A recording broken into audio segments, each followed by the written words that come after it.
So yesterday, I learned about a cool concept. It's called solar punk. Some of you might know about it, but yeah, it's pretty much everything that I've been thinking about, all coalescing together into one cohesive term.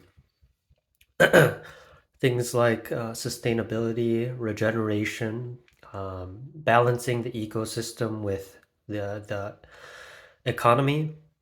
Um, Working with nature, and then utilizing everything from low tech to high tech solutions, right? Everything in between. Um, and it's also an aesthetic too. Very, very aesthetic as well. Yeah, I've been thinking a lot about, I guess, the visions of the future, right? What society can look like.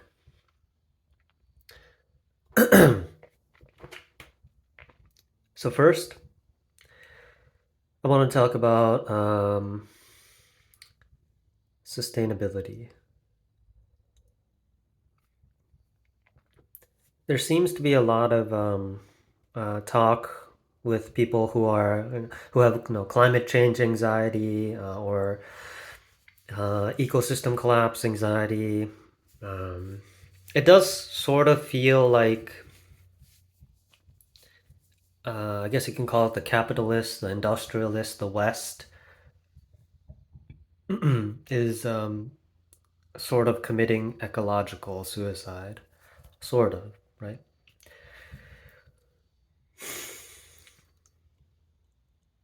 The more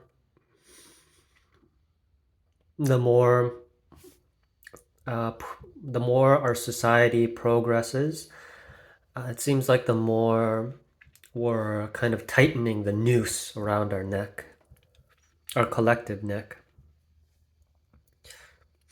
And I wanted to kind of like just pick apart why it feels that way, kind of get to the root cause of, I guess, this whole thing.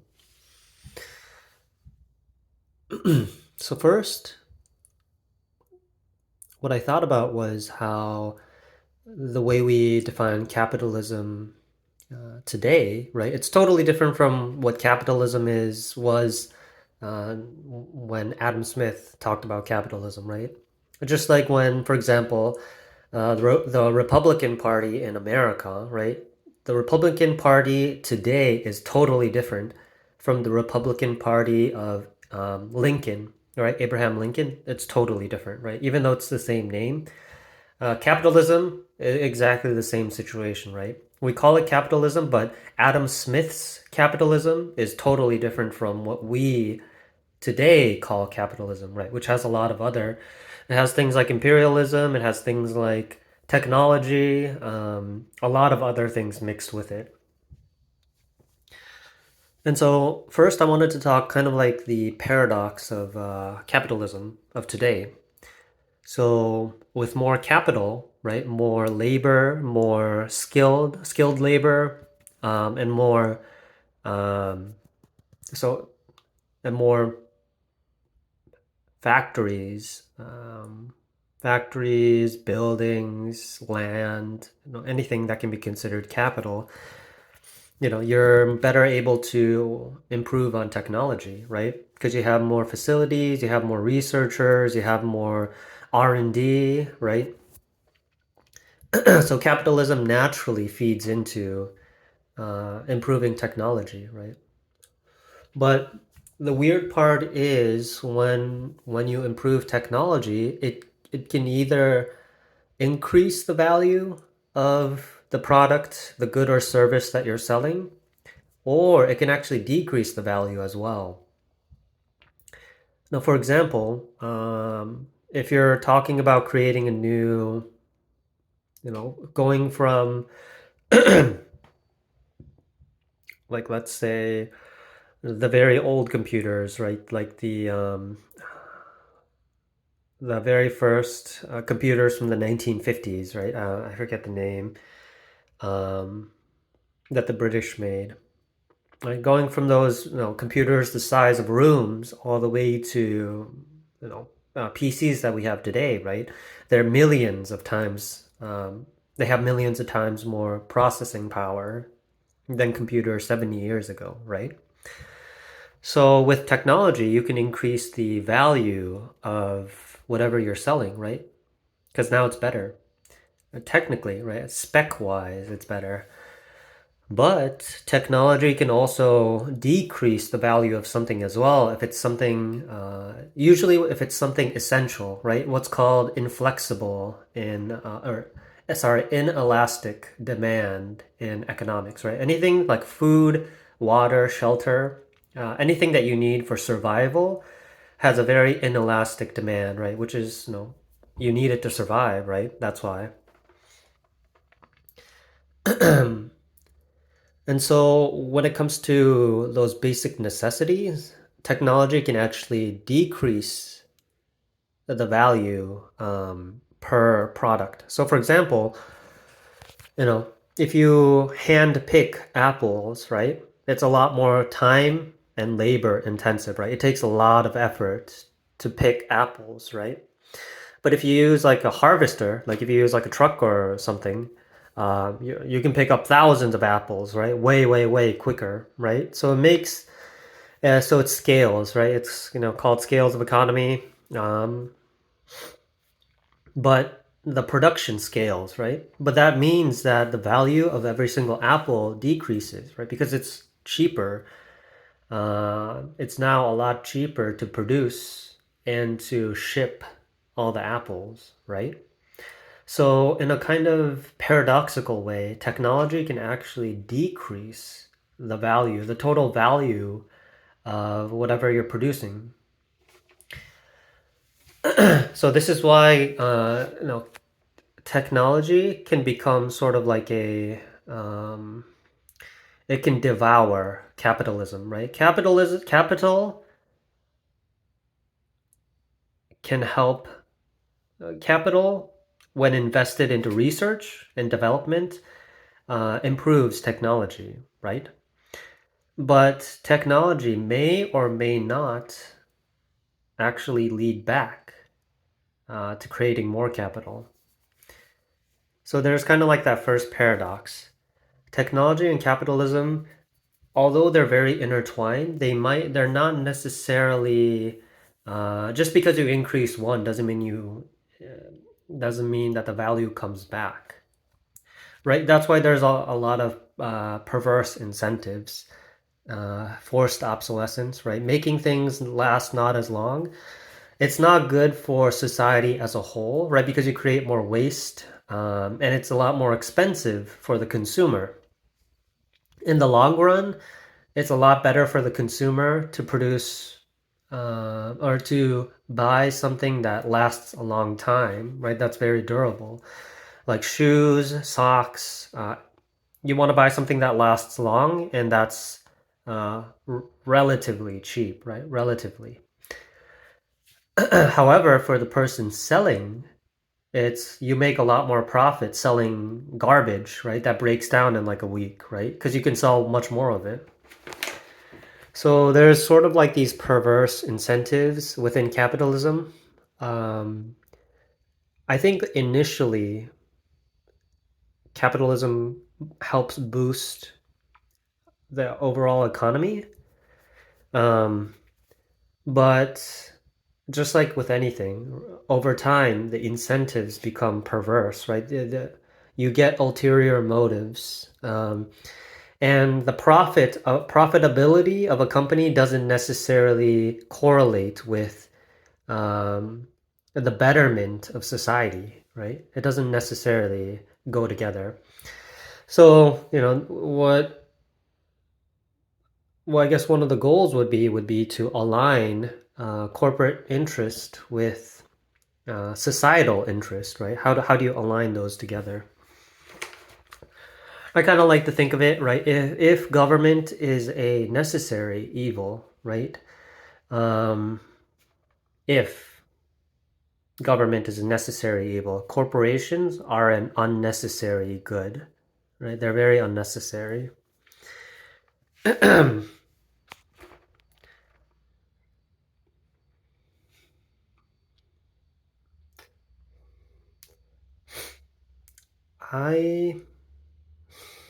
I'm not sure about the percentage, but I would assume that 90% of our needs could be met through not through corporations, but through community, right? A lot of business, especially in America, right? Why do we have so much business in America? It's because we lost community, right?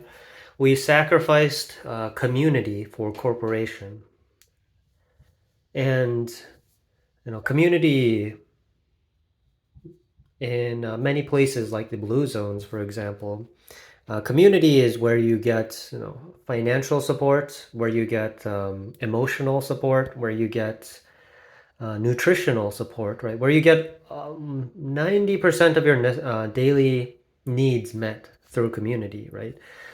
Now I'm not saying like there's this is where like a lot of things it gets nuanced. It's hard to just implement community because the community grows naturally. You can't really force, right? You can't like shove community down somebody's throat, right? Community, right? That's not community, right? The whole point of community is that it's communal, that it's coming together. So with that, it really comes down to our built environment, right? Our how do we design our cities, right? Urban design, urban infrastructure. Is it walkable, right? Is the city walkable? Is it easy to navigate, right? Is it beautiful, right? Is it clean? Is it safe, right? All these factors come together to create an environment for community or against community, right? And in America, sadly, we destroyed community for corporations, right? Because it was the shiny new thing, right? It was the shiny new thing. We thought it was a good idea back then. It was a good idea. Now, not so much. Now, I do think there is a time and a place for corporations, just like just like anything else. There's a time and a place for government, time and a place for corporation. There's a time and a place for a community. It's just we incentivize one thing at to the detriment of everything else, right? It's a backwards way of thinking. Kind of like you could think of it like the tragedy of the commons, right? Or like the crabs in a pot, right? If one person overfishes, it's not gonna affect. Okay, for example, if there's like a lake in the middle, right, and people want to fish from there, you're welcome to fish, right? But if everybody fishes too much, right, then eventually the lake will run out of fish, right? So it becomes the tragedy of the commons, and that occurs a lot. It occurs often, especially in America, especially, right? If we all work together, everybody would be better off, right? But because of the individual, rugged individualism, which is a good and a bad thing, right? It's both a good and a bad thing. That creates that creates the tragedy of the commons a lot of the times. So,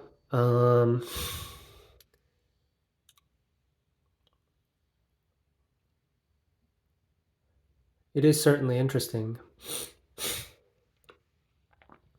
There's, for example, with let's take the fitness industry, right? The diet and fitness industry. They are totally unnecessary if physical activity and good nutrition was incorporated into daily habits, right? For example, in the blue zones, people don't go to the gyms. Or some, like I think people in Loma Linda do, but everywhere else, right? All the blue zones, people don't go to the gym, right? They just naturally work out, right? By gardening, by biking, by walking with their friends, right? It's naturally incorporated into their daily lives, right? So this is why I say corporations are an unnecessary good, because for most of our daily needs, corporations are totally unnecessary, right? They can be, all of our needs can be met through community.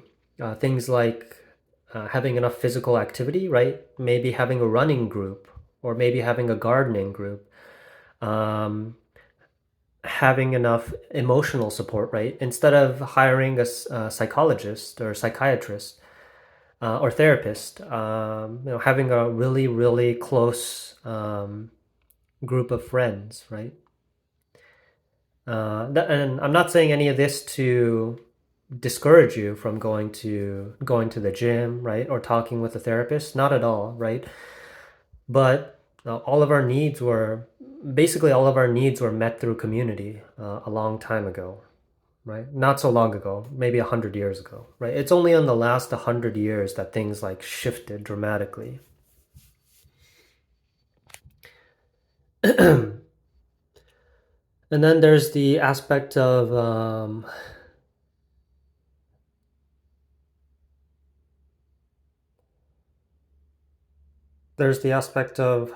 how to combine human society, right, flourishing with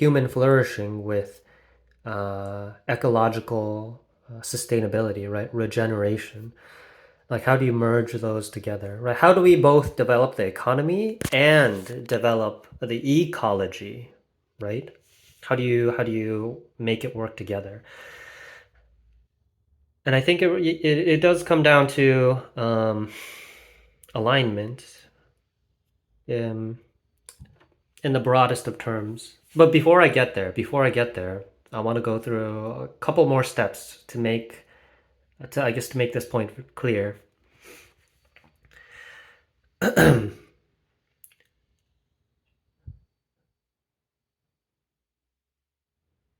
When it comes to, for example, climate change, nuclear war, pandemic, bioengineered pandemics, AI, rogue AI, the existential problems that we're facing today.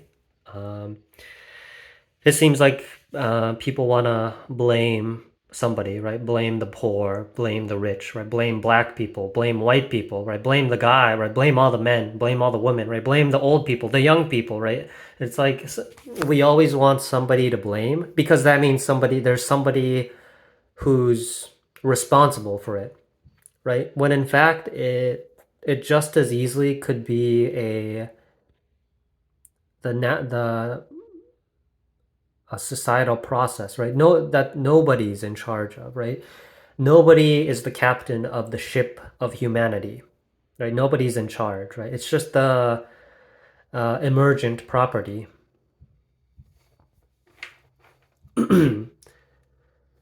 So I totally understand why, you want a scapegoat, why people want somebody to blame, right? But there's nobody to blame, right? Nobody, nobody's responsible, and everybody's responsible. Is there corruption? Absolutely. Is there lots of ulterior motives, shenanigans? Yes, of course, right? Political shenanigans, economic shenanigans, of course, of course.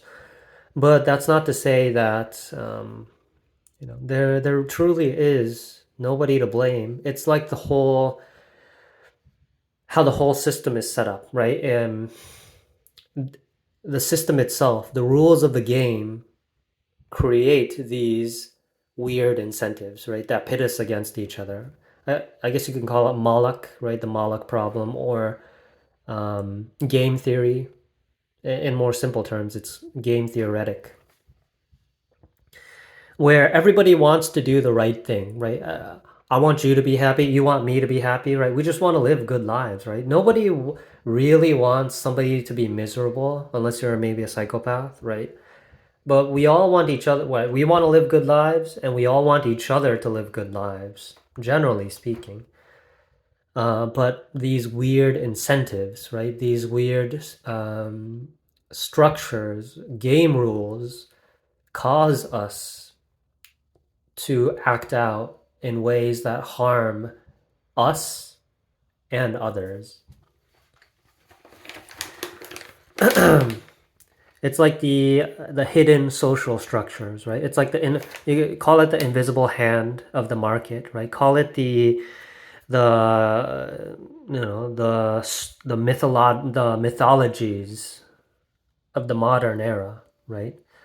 But it's all like this collective unconscious, right? It's like an unstoppable force, right? An unstoppable societal force. So if we were able to just, well, maybe not just, but if we were able to devise a system with beneficial incentives, we would be able to mitigate a lot of it, right?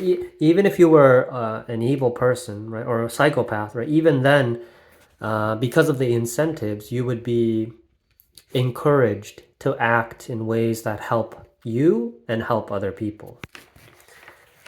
And I'm not smart enough to come up with that system on my own, right? I'm not no, I don't have nearly enough experience or intelligence to come up with such a grand system. But I don't know if anybody does really. But I do have some ideas to throw out there.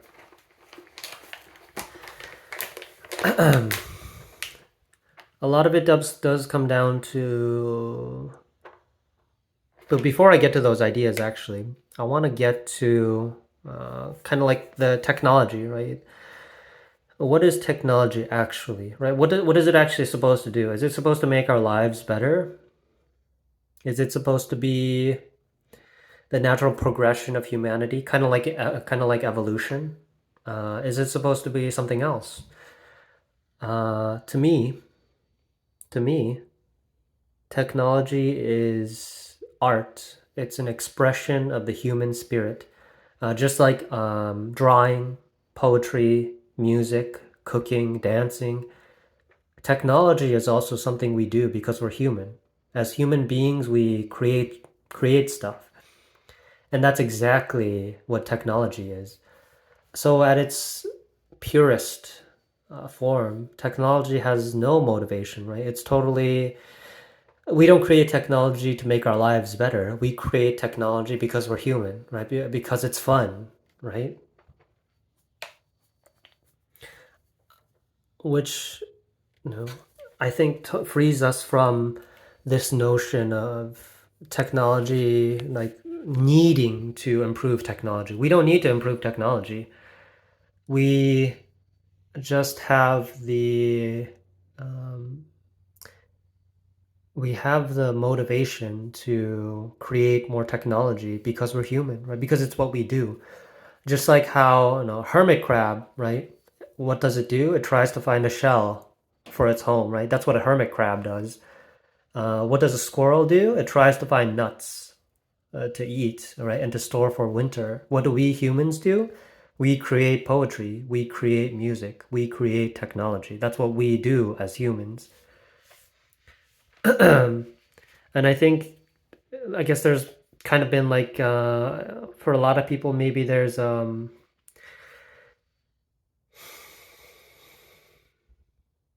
maybe there might be a misperceiving technology as something we do to improve our lives.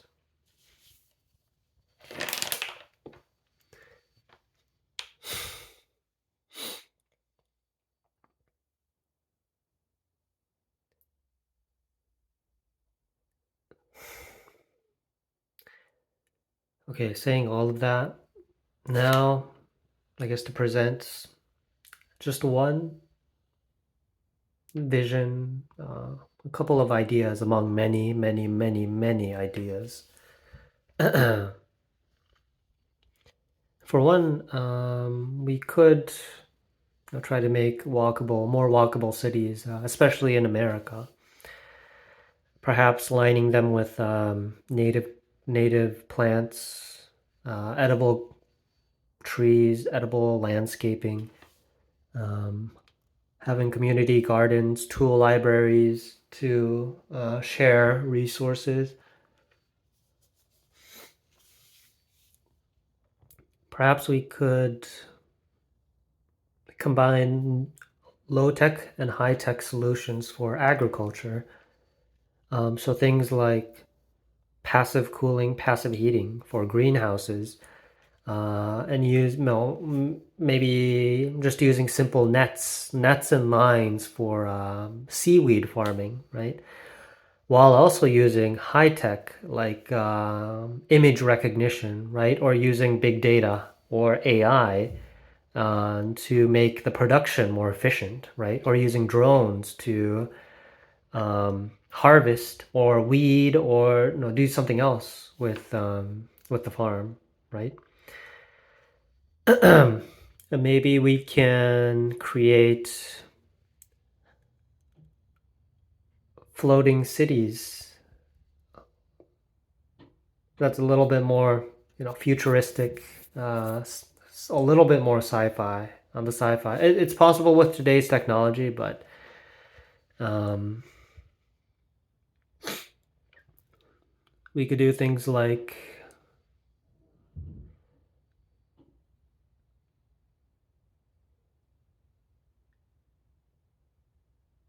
creating green corridors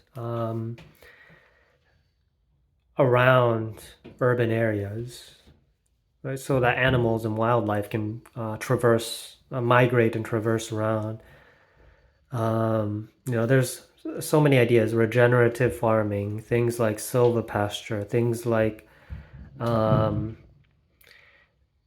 regenerative ocean farming, bioplastics, fusion energy. There's so many ideas that we can incorporate. But those are just some of the ideas that I guess I and many people are thinking of. Biodegradable plastics, or bioplastics, self-healing cement,